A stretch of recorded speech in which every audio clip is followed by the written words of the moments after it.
Wake up, sunshine to bright the sky. Follow me on this journey.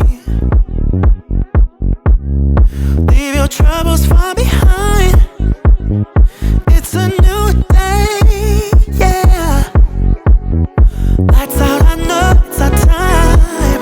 You and me are free tonight. What would we become if we don't take our chance, yeah.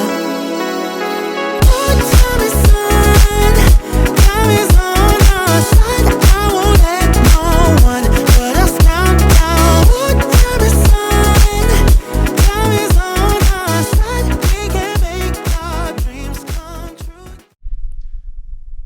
Hey YouTube, Diesel and Peters here. So let's recap what we did tonight on the 2 mini quads and what we have planned for the go-kart. I think I'm just going to do one combined video, but I guess we'll see once I start to edit what I end up doing, right?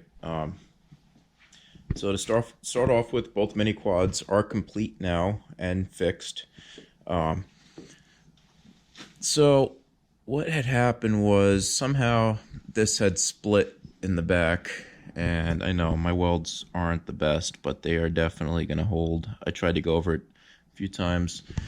I wasn't really too sure how much. So again, I don't know when I'm going to post this and when I'm going to give the update that I bought my own house with my fiance.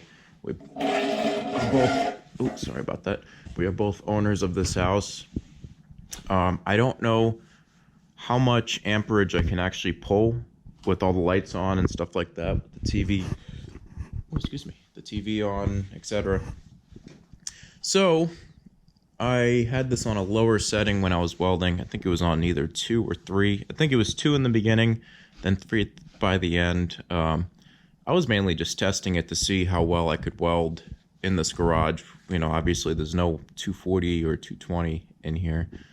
It's just the 110, 110, 115. Yeah, so this is what I got. I mean, it didn't come out too bad. You can see it actually started to crack over here. I guess I had sat on this a few times. I mean, I had a friend crash on it as well. This weld came out pretty well. Again, you know, it is what it is. It's back together at the very least, where it's not going to fall apart. And let's see.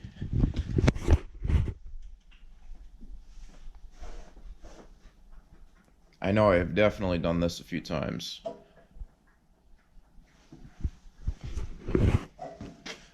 Anything happen?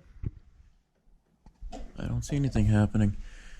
Maybe one day I'll end up repainting the whole bar. I only did the few spray shots on it just to make sure it was nice and solid. You know, again, I could have grinded down my welds, but I mean, look, from the factory, this is one of the welds right here. Look, they even left a piece of the wire on it. So from the factory, the welds weren't really that great. And I was trying to keep it where it didn't look like I really did anything to it. That's why I keep rubbing some of the old paint off, or some of the new paint that I sprayed on off. Just try to keep it looking like I really didn't touch it. I just want it to be strong and rigid. Same with this one. This one does need new tires without a doubt. Like, there's no doubt about it, because this one has the 212cc engine on it, and you can see it binds up for some reason. I'm not quite sure why it does that still. I think it's the belt trying to engage. Maybe it's the clutch that's already acting up a little. Whatever it is, it likes to bind up. But now this rack is back together. I still have the brakes to do on this one. Well, not the brakes, the brake. It's only one brake on this, and it's on the rear axle. I thought about converting the brakes to hydraulic, but quite honestly, it's not really in the budget for that. I don't get paid a whole lot from YouTube, and the money that I have been getting has been going towards the Can-Am build. Just trying to build something really crazy for the channel. You know, that's why I went with the whole demonic kind of quad look with it, with the skulls and everything. Let's move this because I felt something pop there. That felt great. So, now that we have this out, so let's see what we're dealing with first of all. So we have our brake over here. Basically, when I'm going, right, I go to brake.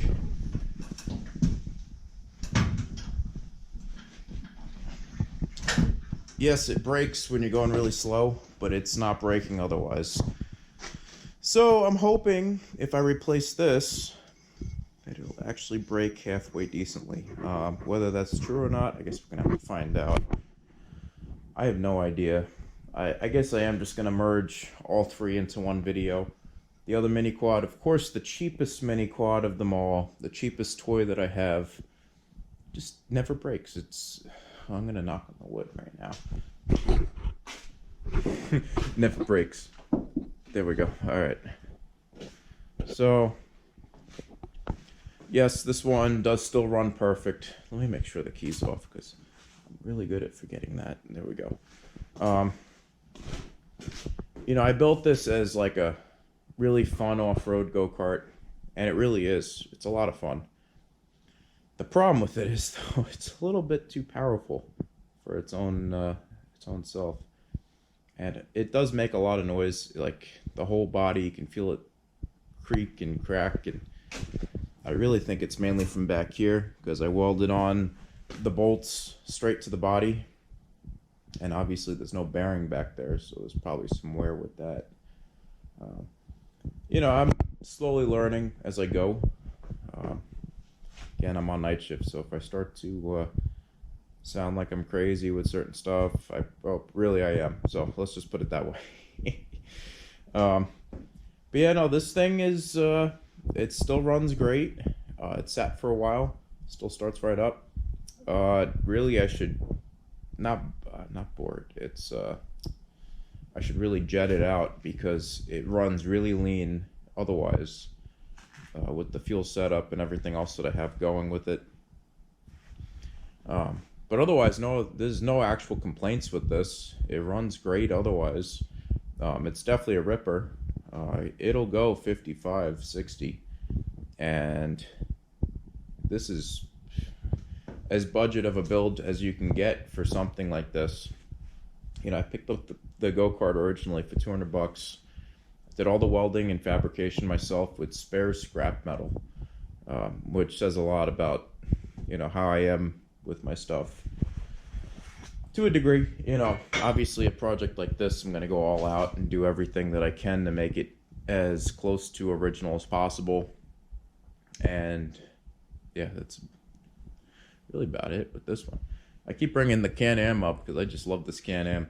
I got so many parts coming for it. I can't wait for you guys to see the build that we are going with on this one. It really is going to be insane, without a doubt. Is this a pipe? Okay, cool. It's not. Yeah, we got the relocation kit for the radiator. We got... you guys just have to stay tuned because we got a lot of stuff coming for this one. And we still have to... Yeah. I keep getting off on tangents again. Here we go. How much? I don't even know how much more I can even record. I'm starting to run out of space on my camera with all the time lapses I got. But yeah, so with this, definitely have to replace that rear brake. I'm hoping that's the rest of the problem. Honestly, it might just be the cable.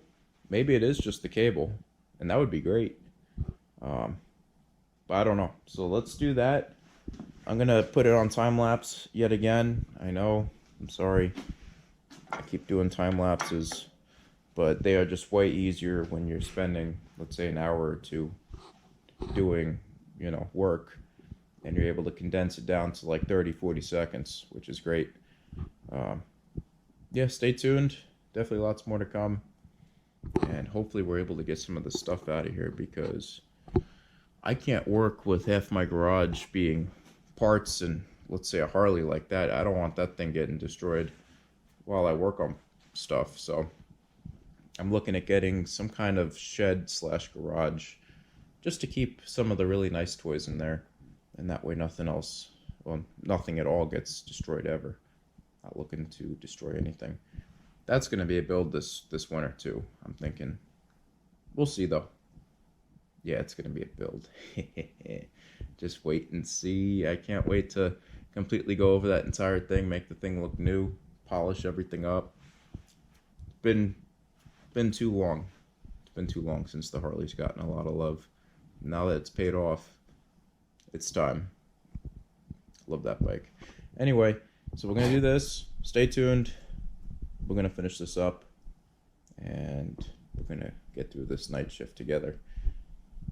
All right, YouTube, stay tuned. Diesel Dan Peter signing out. Until the time lapse.